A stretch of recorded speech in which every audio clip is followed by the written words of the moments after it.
ओम नमः सिद्धेभ्यः ओम नमः सिद्धेभ्यः यदर्चा भावेन प्रमुदितमनादरे दुर्या क्षणाता सिद्ध स्वर्गे गणगणे समर्था सुखनिधि लमन्ते सद्वत्या सेवितुते समाजं किन्तु तथा महावीर स्वामी महावीर स्वामी महावीर स्वामी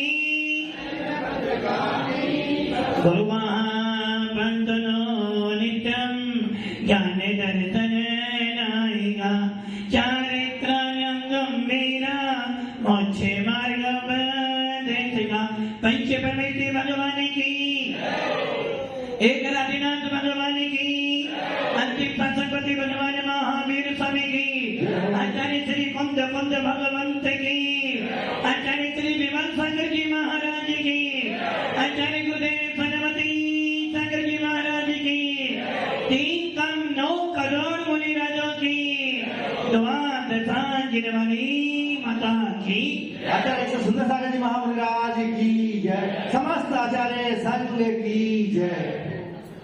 भव्य आत्माओं, जब भी धर्म उपदेश सुनो होश में बैठो। जब भी धर्म श्रवण करो होश में बैठो, और जब भी कसाई करो तो बेहोशी में करो। यदि कसाई के समय होश में रहोगे तो कसाई बढ़ जाएगी, और यदि आप धर्मोपदेश के समय में बेहोश हो जाओगे तो मतलब की बात निकल जाएगी। इसलिए भगवान महावीर जो हमारे अंतिम तीर्थेश हैं, जिनकी पावन देशना से आज भी मोक्ष मार्ग प्रशस्त हो रहा है, ऐसी वीतराग देशना जिसको सुनने के बाद एक इंद्रिय जीव भी अपना कल्याण कर लेता है। हम तो पंच इंद्रिय हैं। जिस वाणी को सुनने के बाद पशु पक्षी भी दुर्गति से सुगति प्राप्त कर लेते हैं, उसी वीतराग वाणी को सुनकर हम सब भी आत्मा से भगवान बन सकते हैं। किंतु ये ध्यान रखना, उपदेश भी वही सुन सकता है जो भव्य होगा। उपदेश भी वही सुन सकता है जिसको देवता गुरु के प्रति श्रद्धा होगी, और उपदेश को सुनकर पालन भी वही करेगा जिसको आत्मा से भगवान बनना होगा। भव्य आत्माओं, आप सब यहाँ बैठे हो। अच्छा, मजबूरी से बैठे हो या मजबूती से बैठे हो? मजबूरी से। देखो, नेरी जी कह रहे हैं महाराज मुझे मजबूर सा है, मुझे तो आना पड़ेगा क्योंकि मैं तो अध्यक्ष हूं, ये मजबूती है। अध्यक्ष हूं, ये मजबूती है, किंतु सभा में आया हूं, ये मेरी अधीन रहेगी। अध्यक्ष नहीं होते तो सोचते चलो कल चला जाऊंगा, किंतु अध्यक्ष ड्यूटी तो मान लो संघ में इतने सारे साधु में से 2 साधु ना भी आए, हमारी मजबूती नहीं, मजबूरी में बैठना पड़ेगा। किंतु आचार्य को तो भैया मैं आचार्य, मुझे तो बैठना ही। वैसे ही धर्म उपदेश, धर्म कभी मजबूरी में नहीं करना। यदि आप धर्म मजबूरी में, अरे अब जैन कुल में पैदा हो तो गए हैं, अब मंदिर तो जाना ही पड़ेगा। अब मंदिर जाना ही पड़ेगा। मंदिर में गई भी, पूजा भी करी, अभिषेक भी किया, मुनिरा के दर्शन भी किए, 1 घंटा बर्बाद भी किया, फल क्या मिला? मजबूरी में गए थे तो मजबूरी का नाम तो। अब महाराज जी आ गए हैं, अध्यक्ष जी ले आए हैं तो चौका तो लगाना पड़ेगा। अरे लगाना पड़ेगा तो मजबूरी है, मजबूती नहीं है। और जहाँ मजबूरी होती है वहाँ कर्मों की निगरानी काल में नहीं हो सकती है। अब महाराज जी तो बन गए, महाराज जी तो बना दिए इनको, घर में थे 2 बार खाते थे, अब महाराज बना दिया, अब एक बार खाना ही पड़ेगा। एक बार मिलना तो अब तू मजबूरी से कर या मजबूती से कर, मिलना तो मजबूरी से करेगा तो एक बार खाकर भी तेरे को कुछ नहीं मिलने वाला, और मजबूती से पालन करेगा तो एक बार खाने के बाद भी अनंत कर्मों की निजरा कर सकता है। अब आप सोच लो, आपको मजबूरी से आना पड़ रहा है या मजबूती से आना पड़ रहा है? नहीं, यहाँ तो मजबूती से आना पड़ता है, घर मजबूरी से जाना पड़ता है, घर जाना पड़ता है और महाराज के पास आना पड़ता है। भक्ति आत्माओं, ये ध्यान रखना, सौभाग्यशाली हो, इस पंचम काल में भी तुमको निर्गम तपोनिधि मिल रहे हैं। देख लो, ऐसे भी जैन गांव हैं जहां कोई मुनिराज जाते ही नहीं है। हाईवे पे बैठे हो, कहां बैठे हो? राकेश जी कहां बैठे हो? हाईवे पर।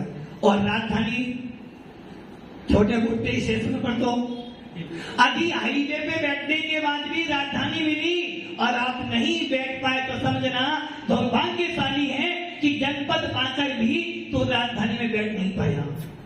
उसी प्रकार जैन कुल मिला, जैन कुल में पैदा हुआ, जैन लिखता है देवता गुरु मिल गए और उनकी सेवा करने के बाद यदि तेरे भाव संलेखना करने के नहीं बने तो सबसे बड़ा दुर्भाग्यशाली है कि जैन कुल पाकर भी तो संलेखने के भाव नहीं बना पा।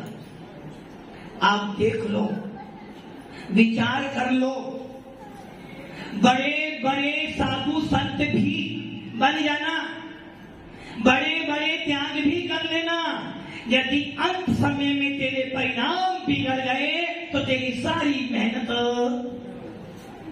राजधानी का बुकिंग तो करवाई थी, चैन सुन की राजधानी की बुकिंग तो करवाई थी। अब वो ट्रेन 10 बजे आने वाली थी, आप 10:05 पर पहुंचे, फिर बोलो भैया मैंने बुकिंग करवाई थी, बुकिंग ट्रेन को रुकना चाहिए। क्यों? आपने बुकिंग करवाई, पैसे दिए ना, ट्रेन को रुकना चाहिए, मेरे बिना ट्रेन नहीं जानी चाहिए। तो क्या हुआ? ठीक है भैया, तेरे 1000 रुपए के पीछे में 10 लाख का नुकसान। वैसे ही ये मोक्ष मार्ग की ट्रेन तो आई है, ये मोक्ष मार्ग की ट्रेन तो तुझे मिल गई है, अभी फिर भी तू उसमें नहीं बैठा तो समझे ना तेरा 1 लाख रुपए का नहीं, तेरे अनंत भव बिगड़ जाएंगे। यदि तू चाहता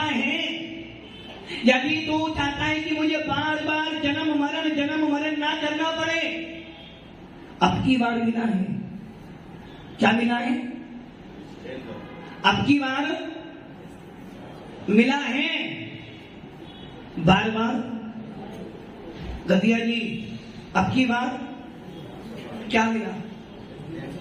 अरे ज्ञान तुमको पहले भी मिल गया होगा कि तू अब की बार मुझे बुद्धि मिली है, अब की बार मुझे ज्ञान मिला है कि मैं अपनी आत्मा को कुछ समझता हूं।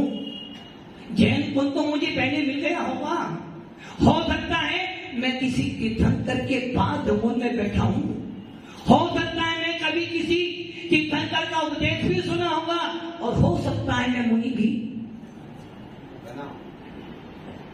भी बना हूं, हो सकता है मैं मुनि बनकर लंबे साधना भी की हो, किंतु जैसे ही मरण समय आया मेरे परिणाम बिगड़ गए। तो क्या हुआ? सारा जीवन नहीं, अनंत भव मेरे। महावीर के जीव ने मारीची की पर्याय में मुनि दीक्षा धारण कर ली, आदिनाथ के साथ मुनि बन गया, केचलोक्ष भी कर लिया, 1 2 3 4 5 दिन के उपवास भी कर लिए, किंतु जैसे ही 7वां 8वां 9वां दिन आया फिसल गया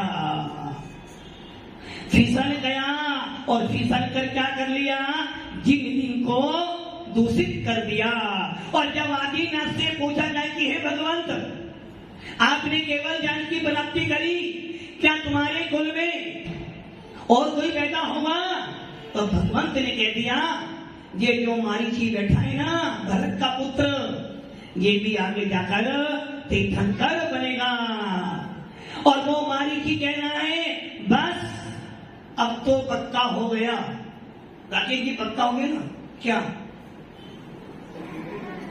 क्या पक्का हो गया? हमारे पास बैठना है।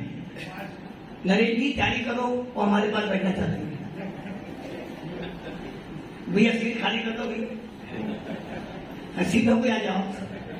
मतलब कि मारीची कह रहा है पक्का हो गया, क्योंकि तीर्थंकर का वचन कभी असत्य नहीं होता। और मेरे दादा ने कह दिया। किसने कह दिया? आदिनाथ उनके दादा थे। मेरे दादा ने कहा था वो बात सच हो ना हो, किंतु तीर्थंकर भगवान ने कह दिया है अब तो मोहर लग गई, अब तो कोई भी काट। और इतना सुनने के बाद ही उसने 363 मिथ्या मत चला दिए। क्या करा? आदिनाथ ने बोला था तीर्थंकर बनेगा, किंतु उसने क्या कर दिया? तीर्थंकर की वाणी सुनकर अनर्थ कर दिया और अपने भव बढ़ा लिए। अब आप ये सोच लो, जब एक निर्गत मुनिराज, जब एक निर्गत मुनिराज बनने के बाद भी, जीवन भर साधना करने के बाद भी यदि अंतिम समय में परिणाम खराब हो गए तो संलेखना बिगड़ जाती है। और यदि संलेखना बिगड़ गई तो पूरे जीवन भर की मेहनत पानी में। तो अब सोच लो, अब आप ये सोच लो तुम्हारा हाल क्या होगा जब एक मुनिराज जो 100 वर्ष का साधना करता रहा और अंत में थोड़े से परिणाम बिगड़ गए तो गति बिगड़ गई, और गति बिगड़ने से भव बढ़ गए। तो भैया तू अपने बारे में सोच ले, जीवन भर में एक दिन में कितने कितने खोटे परिणाम बनाता है, तो तेरा क्या हाल होगा। दीपायन मुनिराज को देखो, और साधना करने वाले, मात्र इतना सुना था। नेमिनाथ ने कहा भैया ये द्वारिका जलेगी और इसमें निमित्त बनेंगे दीपायन मुनिराज, 12 साल के बाद ये जलेगी। अब मैं आपसे पूछता हूं अजय जी, आपको पता चल जाए कि आपके कॉलोनी में आपके निमित्त से 2 साल के बाद बहुत बड़ा पाप होने वाला, क्या करोगे आप? यदि मेरे निमित्त से यहाँ कुछ घटना घटने वाली है तो मैं ये स्थान ना मैं रहूंगा ना घटना घटेगी। वो मुनिराज सोचते 12 साल तक है, कोई बात नहीं, 12 साल के लिए मैं इस प्रांत में ही नहीं आऊंगा ताकि मेरे निमित्त से हिंसा। और चले गए, किंतु तीर्थंकर की वाणी कभी असत्य। 12 साल तो बिताए, अधिक मास भूल गए और आए, और वो मुनिराज ने अशुभ तेजस निकाला अपनी आत्मा में से, अपने शरीर में से ऐसे अशुभ परिणाम बना लिए, इतनी क्रोध कसाई बढ़ा ली। कसाई है सुजन कसाई अंतर्मुक्त के लिए, और उस अंतर्मुक्त कसाई को इतना तीर कर लिया कि सारी द्वारिका भस्म कर दी। और वो तो भस्म हुई, बाद में मुनिराज की गति भी बिगड़ गई। एक थोड़ी सी कसाई ने उस मुनि की साधना को बर्बाद कर दिया। तो भव्यात्माओं, तुम जीवन में कितने परिणाम खराब करते हो, तो तुम मरकर कहां जाओगे ये सोच लो। इसलिए आचार्य भगवंत कह रहे हैं कि बार बार कह रहे हैं भैया अंत भला तो। और ऐसे भी मुनिराज देखे हैं, जीवन भर पाप किया। मुनिराज की चर्चा कर रहा हूं मैं। जीवन भर मूल गुणों में दोष लगाए, जीवन भर मुनियों की अवहेलना करी, जीवन भर जिन शासन का अपमान किया, किंतु जैसे ही मरण समय आया, खम्मामि सब जीवनाम सबवे जीवा खमन तुम्हें। गुरु के पास गए, आलोचना करी, निंदा करी, जरहा करी, प्रायश्चित लिया, और एक अंतर्मुख में समाधि वरण कर 16वें स्वर्ग में बैठा।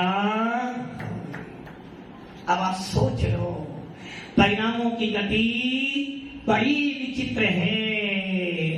ये परिणाम क्या करते हैं, कभी कभी तो ये परिणाम रोडपति को करोड़पति बना देते हैं और कभी कभार ये परिणाम करोड़पति को भी रोडपति, राजा रंक बन जाता है और रंक राजा बन जाता है। इसलिए भव्य आत्माओं क्या करना, भावों में थोड़ा तो सुधार कीजिए, भावों में थोड़ा तो सुधार कीजिए, थोड़ा थोड़ा प्रभु जी का ध्यान कीजिए भव्य आत्माओं। इसलिए आचार्य समर्थ गोस्वामी कह रहे हैं भैया सलेखना कब करना, उपसर्गे दुर्विच्छे जर्सी रुजायम क्या निष्पत्ति गाने धर्माए तनु विमोचन माहू सलेखना मारिया।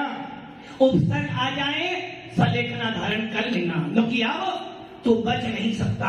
वो कार्तिक के अनुपेक्षा, कार्तिक के स्वामी जिन्होंने 12 अनुपेक्षा लिखी मुनि बन गए। कितना सुनकर गदिया जी कल आए थे ना, क्या सुना था उससे कार्तिक के मुनि ने क्या सुना था, महाराज उम्र हो गई अब, मेरे नाना और मेरे पापा एक ही हैं, इतना ही। और आपने ना जाने कितने कितने नाना बनाए, कितने मामा बनाए, फिर भी वैराग। क्योंकि आपने क्या पाठ पढ़ा महाराज, आप तो महाराज गलत बात बोलते हो। हमने सुना है आज करे तो काल कर, काल करे तो परसों, और जल्दी जल्दी क्यों करता भी तो रहना है। वो कार्तिक के स्वामी मुनि बन गए, उनकी बहन भी थी जिनका विवाह हो गया था राजा के पुत्र से। वो बहन ने सुना मेरे भाई मुनि बनकर मेरे नगर में आए हैं, बहन का प्रेम उमड़ आया, दौड़ी दौड़ी मुनि के पास चली गई और मुनि के पास बैठकर बहन पूछ रही थी भैया आप ठीक तो हो, साधना बढ़िया चल रही है आपकी, कोई अकुलता तो नहीं है। खिड़की में से राजा देख रहा था कि मेरी रानी किस नंगे के पास बैठी है। और क्या करा उस राजा ने, द्वेष भर लिया, तुरंत आया, मुनिराज साधना में खड़े थे, उनकी पूरी खान निकाल ली और उसमें भूसा भर दिया। सोच लो आप, ऐसे हमारे मुनिराज हुए हैं, उपसक आने पर भी खेद खेने नहीं हुए, चू नहीं करी, शांति से आत्मा का ध्यान करते करते प्राणों को छोड़ दिया। 5 पांडव पूरा विश्व जानता है, 5 पांडव साधना करने बैठे थे। कौरवों के वंश में पैदा होने वाला दुर्योधन क्या करा, गरम गरम आभूषण लोहे के लिए आया। अब अपना अपना चिंतन करो, अपनी बुद्धि में मन में ये विचार करो कि आप मुनि बनाए बनकर बैठे हो, शरीर पर एक वस्त्र भी नहीं है, साधना में बैठे और चिंतन कर रहे हो, शुद्धो हम, शुद्धो हम। मैं कहता हूँ शुद्ध हूँ, निरंजन हूँ, निराकार हूँ, अविनाशी हूँ। चिंतन कर रहे थे और भावना भा रहे थे, मैत्री भाव जगत में मेरा सब जीवों पर। वो दुर्योधन आया और उसने क्या करा, गरम गरम आभूषण जो लाल हो रहे थे अग्नि से, मुनिराजों के हाथों में, गले में, पैर में पड़ा दिए, शरीर जल रहा है। बताओ अब कोई तुमसे कहे आत्मा को अविनाशी है, कैसा लगेगा आपको, कैसा लगेगा। भार धूप में पसीना बह रहा है, कहे कोई अरे भैया क्या पसीना देखता है, आत्मा तो अविनाशी है। फिर बोलोगे महाराज अपना उपदेश अपने पास रखो, हमें नहीं चाहिए तुम्हारा उपदेश, पहले तो 1 गिलास पानी चाहिए। अब वो देखो मुनिराज बैठे हैं, नहीं कह रहे कि मुझे बचा लो, मुनिराज नहीं कह रहे मुझे बचा लो, मुनिराज बैठ गए ध्यान में और ध्यान में बैठे बैठे सोच रहे हैं ये शरीर तो नश्वर है, जड़ है।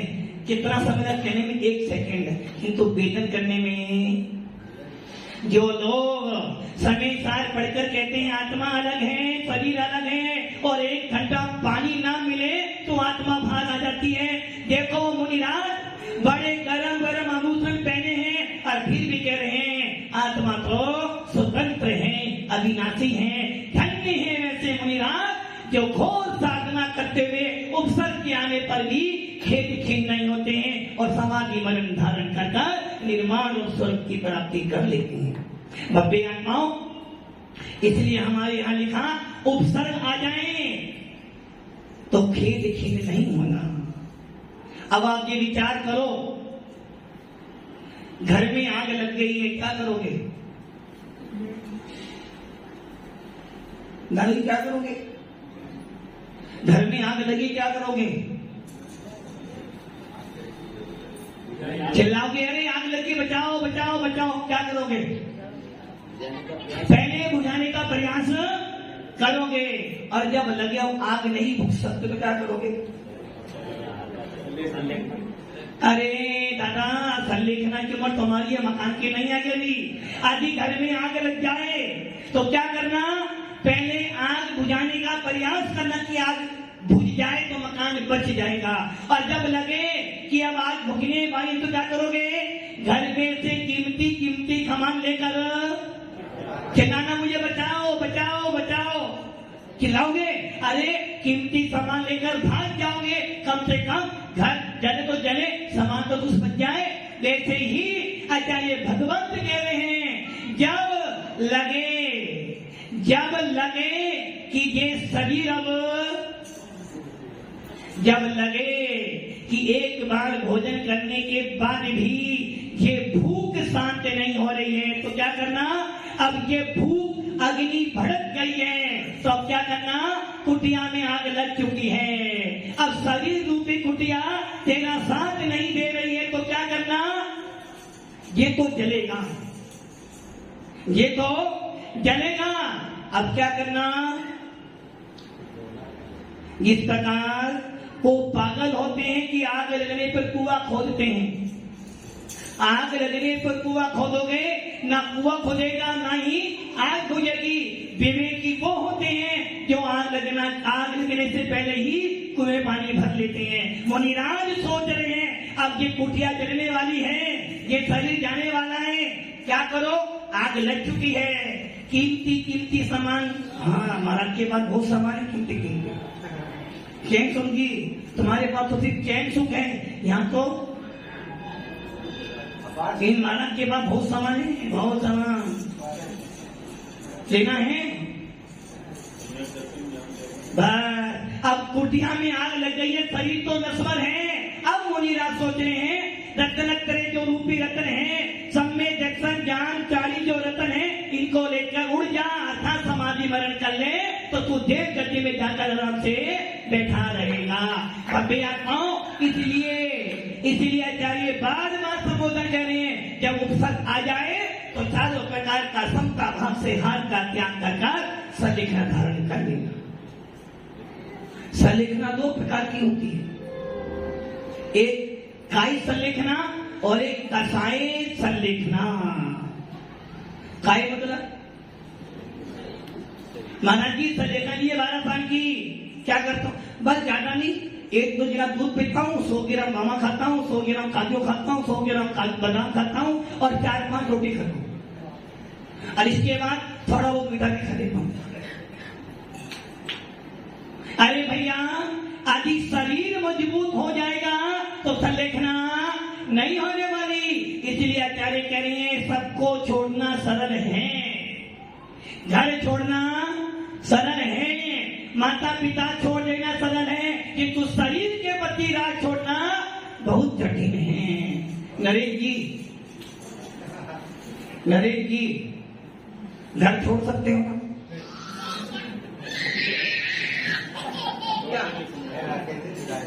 नहीं, राकेश जी कह रहे मैं तो वो क्या नाम, वो सही भवन पढ़ा हुआ ना, मैं दीक्षा करवा दूंगा। बैठे आत्माओं ने ध्यान रखना, शरीर घर के प्रति राग है, घर छूट सकता है, किंतु तन का राग छोड़ना बहुत कठिन है। यदि शरीर में जरा सा रोग हो जाए तो डॉक्टर शरणम प्रवक्ष्यामि। यदि एक दिन भूख ना लगे तो टेंशन बढ़ जाती है और 2 दिन हो जाए तो डॉक्टर शरणम डॉक्टर साहब भूख नहीं लग रही है, डॉक्टर साहब 2 दिन से कुछ खाया नहीं है, क्योंकि तुम्हें डर है नहीं खाऊंगा तो मर जाऊंगा। इतने शरीर से राग छोड़ना बहुत कठिन है। और आचार्य भगवान कुंद स्वामी नहीं, शिव कोटि भगवंत भी कह रहे हैं यदि संलेखना करना चाहता है, समाधि मरण करना चाहता है, तो सबसे पहले शरीर को कमजोर कर छोड़ना नहीं।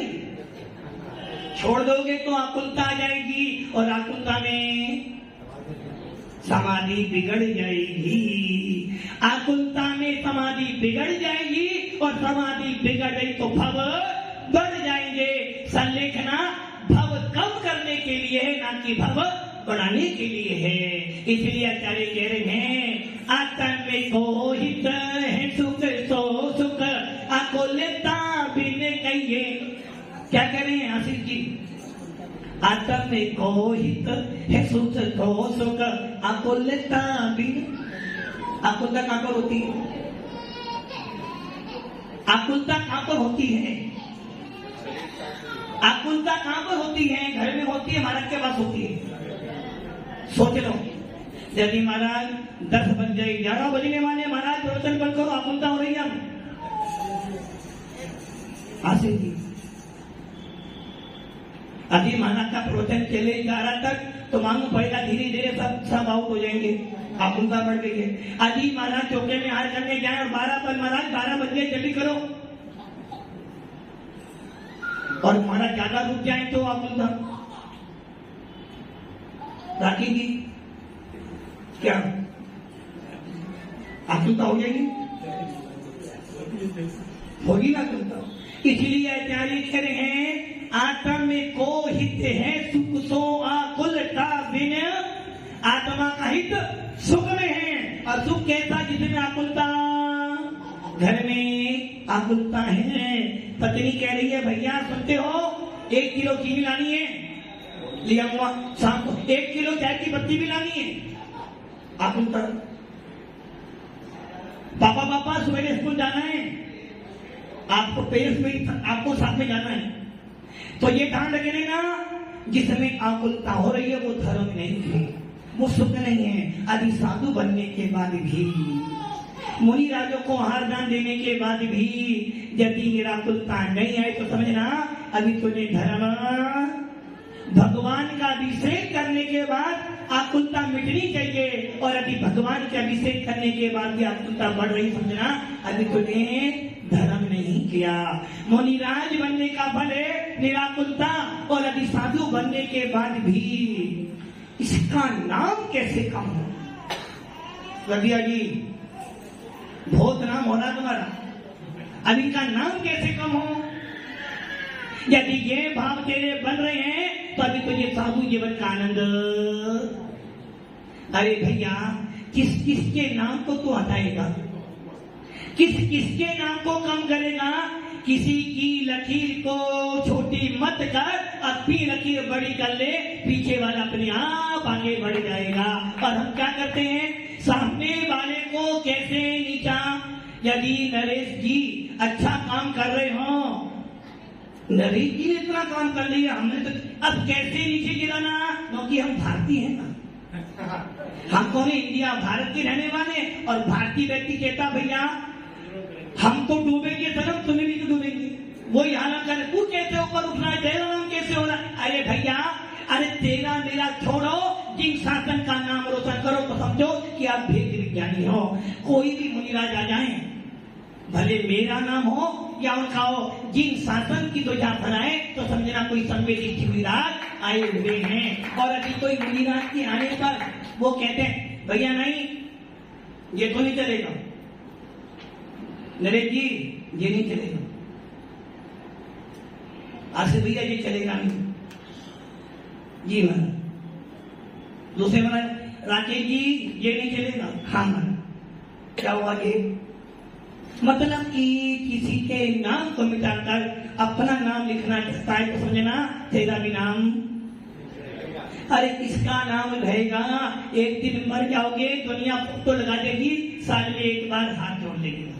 इसलिए कभी भी कसाई में आकर किसी को नीचे गिराने की आदत न डालना। ये सोचना अरे भैया वो आगे बढ़ रहा है और आगे बढ़, वो आगे बढ़ा और आगे बढ़। इतने भाव कर लेने से ही तेरे कर्मों की निगरानी। सामने वाला मेरे बारे में क्या सोचता है, मेरे की क्या सोचे मेरे बारे में, अच्छी बात नहीं है रोने के, तुम गलत सोचे मेरे बारे में। हाँ, अच्छी बात नहीं, नरेश की अच्छी बात नहीं है। कल भी आप कुछ बोल रहे थे, कल भी आप, अब बस इतनी मैंने बोल दिया। अब मैं गया चैन सुखी से कुछ बात कर रहा था, लेकिन मेरे बारे में कहने में मतलब क्या हो गया, अरे सामने वाला मेरे बारे में क्या सोचता है, ये सोच कर अपनी बुद्धि खराब मत कर। ये सोच कि मैं सामने वाले के बारे में क्या सोच सकता हूँ। हम क्या करते हैं, वो मेरे बारे में ऐसा सोच रहा, ऐसा सोच रहा, और ऐसा सोच कर तूने अपने परिणाम, और तू सोच ले सामने वाला बहुत अच्छा है, बहुत अच्छा है, बहुत अच्छा है। अब वो तेरे बारे में बुरा भी सोचेगा ना, तेरा तो भला, क्योंकि जो आग उठाएगा जलाने के लिए सबसे पहले क्या होगा, उसका ध्यान चलेगा। तो बुरा सोचेगा तो बुरा मिलेगा, अच्छा सोचेगा तो माल मिलेगा। इसीलिए कर सेवा तो मेवा अपने आप मिल जाएगी। गांधी के 3 बंदर थे, बुरा मत, बुरा मत, अबुरा मत, और बीतरा शासन के 4 बंदर हैं। वो कह रहे बुरा मत सोच, बुरा सोचेगा तो सबका सब बुरा हो जाएगा। इसलिए दुनिया तुम्हारे बारे में क्या सोचती है ये सोचना बंद कर दो। मैं दुनिया के बारे में क्या सोच सकता हूँ ये सोचना शुरू कर दे। तो भव्य आत्माओं, उपसर्ग के आने पर भी संलेखना धारण करते हैं। भव्य आत्माओं, दूसरा सूत्र करें उपसर्गे, उपसर्गे दुर्भिक्षे, दुर्भिक्षो, दुर्भिक्ष मतलब अकाल आ गया। कैसा क्या काल, भद्रभाव स्वामी के समय में 24,000 साधु, कितने, और आज तो आपके पास कितने हासिल? अरे गलत कह रहे हो, उस समय 24,000 मुनिराज थे, आज आपके पास में मात्र 1800 साधु में 1800 जितने मुनि भी आ गए, छल्लक भी आ गए, आलिका भी आ गई, एलक भी आ गए, आचार्य भी आ गए, उपाध्याय भी आ गए, बालाचार्य भी आ गए, एलाचार्य भी आ गए, मात्र 1800।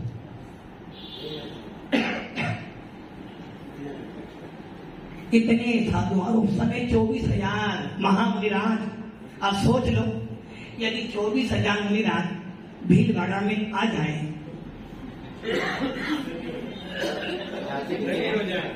कौन धन्य हो जाए? भीलवाड़ा सबसे पहले सुनिए, चौका कौन लगाएगा भैया? नहीं, पहले भी जैन होते थे, क्योंकि पहले श्रावकों में भक्ति अगाध होती थी। एक श्रावक 500 मुनियों को हाथ रानी क्षमता रखता था। पहले भक्ति थी, मोटा खाते थे, मोटा खिलाते थे, और आज पहले था भक्ति और आज हो गया, पहले था दर्शन और आज हो गया प्रदर्शन। चौका तो लगाना है और सवेरे 6 बजे से लेके 12 तक बस युद्ध सिस्टम पे लगे रहो, जब तक महाराज न बनाते रहो। महाराज ने कहा थोड़ा सा और तुमने बनाया इतना सर। अभी तो महाराज कुछ खाया ही नहीं आपने। रे भैया, तेरा माल देखकर अपने परिणाम खराब नहीं करने, माल तेरा पेट तो मेरा ही है ना। यदि एक दिन माल खा लिया तो 2 दिन पेट खराब रहेगा, तो खिला देगा और फिर कहेगा महाराज आए तो मैंने इतना खिलाया। इसलिए ध्यान रखना, साधु को ऐसा भोजन कराओ जिससे उसकी साधना बढ़ जाओ। साधु को ऐसा भोजन कराओ जिसको उसकी निर्विकल्प साधना हो। और आप पिछला की बाटी गर्मी में, अब महाराज को पिलाए नहीं पानी, अब क्या करेंगे, चले मना। इसलिए चौके में प्रदर्शन नहीं, भक्ति से चौका लगाओ। नमता भक्ति से हार दोगे, थोड़ा भी दोगे तो ज्यादा पुण्य मिलेगा। वो घटना आती है हमारे यहाँ, एक मुनिराज 1 महीने के उपास से लेकर आए और कहां पर आ गए, आरती की गली में आ गए। अब 10 दिन चौका लगाया, पीछे जी भी खड़े थे और चैन से बोले भैया मेरे तो नाम ही चैन सुख है, मैं तो सबसे आगे रहूंगा। सबने चौका लगाया, पीछे से एक गरीब व्यक्ति भी खड़ा था। बेचारी बोलिया, अब 1 महीने का हार कराना है आपको इस महीने के उपवास के बाद, तो हमारा किसके यहाँ जाएंगे? नरेश जी सेठ जी के पास ही जाएंगे भैया। सोने का कलश लेके खड़े सेठ जी, भाई 1 महीने के बाद अभी मेरे घर में हार हुआ तो मैं तो धन्य हो जाऊंगा। किंतु मणिराज ने कहा हार विधि मिली, उस गरीब बुढ़िया के यहाँ विधि मिली। उस बुढ़िया ने क्या किया, सर्दी का मौसम था, गरम गरम आटा का लपटा खिलाया। अब मेरे की कह रहे महाराज को ले गई, कुछ शैतानी खाने के लिए तो आएगी, महाराज को हार कराएगी। आदि महाराज मेरे यहाँ आते ना, मान खिलाता, महाराज ने अकली नहीं, 1 महीने का उपवास गर्मी बढ़ गई महाराज ने।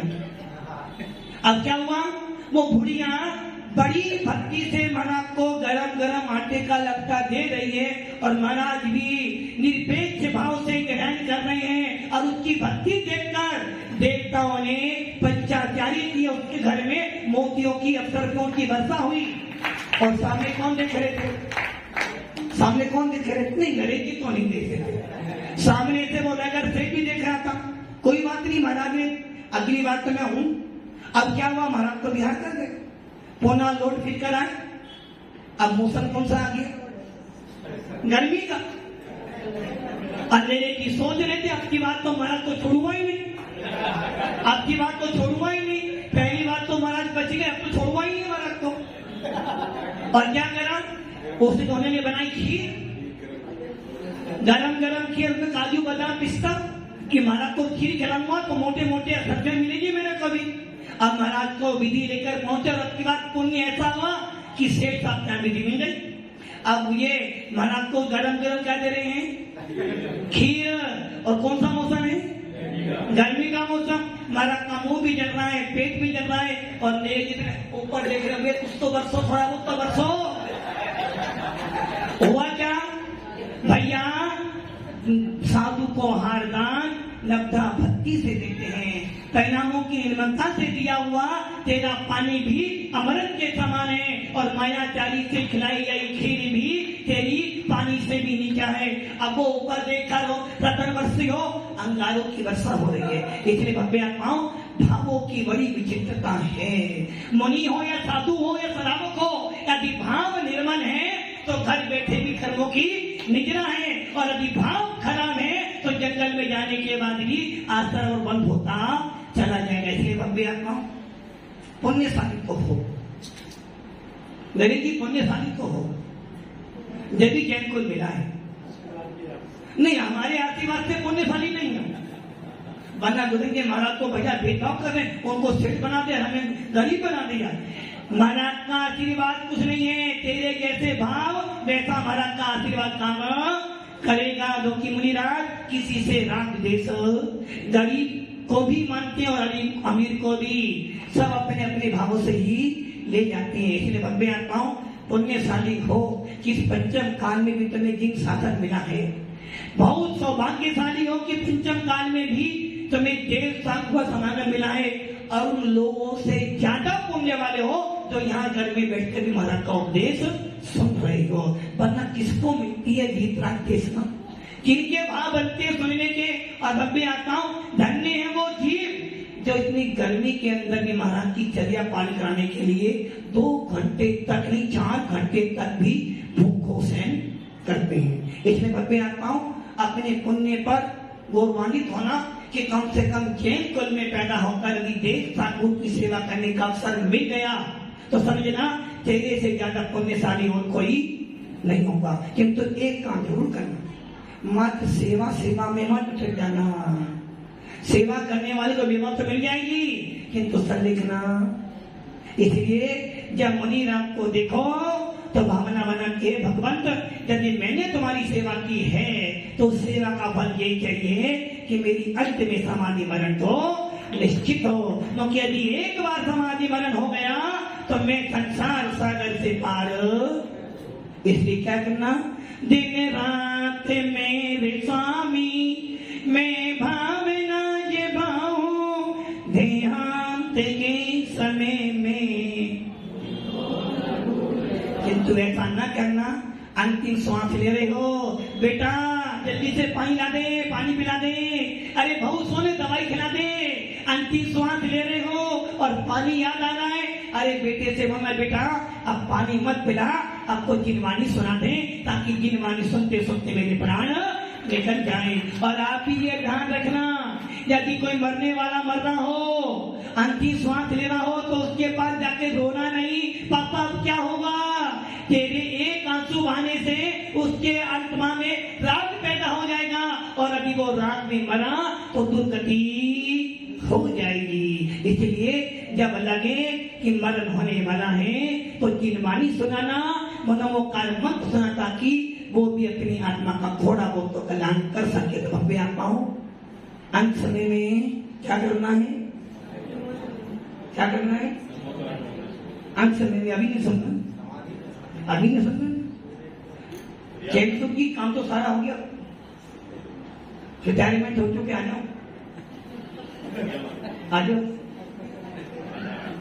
आना है, मजबूरी है, आना तो है, अभी नहीं आना है। भव्य आत्माओं समय कम है, कम समय में ज्यादा काम करो तो ताकि आपके कर्मों में जलाओ और हमारा मोक्ष मार्ग प्रशस्त हो। ओम नमः शिवाय।